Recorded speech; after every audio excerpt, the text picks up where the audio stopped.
zo'r texnika aytaymi qizlar? Rosa zo'r texnika. Men qadrliman degan gapni aytingda.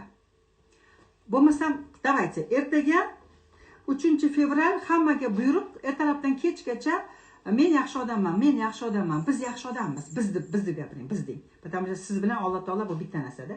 Mana shunaqa deng, biz yaxshi odammiz, biz yaxshi odammiz, biz yaxshi odammiz yoki men yaxshi odamman deb ertalabdan kechgacha 10 ming marta aytingda, avtomatik yaxshi odamga aylanib ketasiz. U ertadan keyin esa men qadrliman. Bo'lmasam ikkalasini mix qiling. Men yaxshi odamman, men qadrliman. Men yaxshi odamman, men qadrliman. Men juda ham qadrli insonman. Men olam uchun qadrliman. Men Alloh uchun qadrliman. Men qarindoshlarim uchun qadrliman. Farzandlarim uchun qadrliman. Erim uchun qadrliman. Qaynonaam uchun qadrliman. Olam uchun qadrliman. Oilam uchun qadrliman. Ayting. Mana shu so'zlarni so'kib aytingda. Ayting qizlar, natija bir kunda bo'ladi. 1000% garantiya beraman. 1000%. Bugundan boshlab mana hozir efir tugaydi-ku, lekin-ku efir tugaydimi? Hech kimga aytmangda, eringiz eshitmagan bo'lsa, eshitmagan bo'lsa bilib qo'yish mumkin.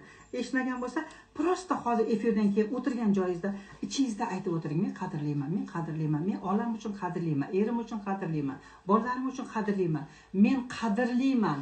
Prosta aytmangda, mana shunday sizdan energiya chiqsin. Men qadrliman degan.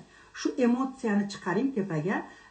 Avtomatik eringiz o'zidan sizga boshqacha e'tibor qiladi. 1000% garantiya beraman.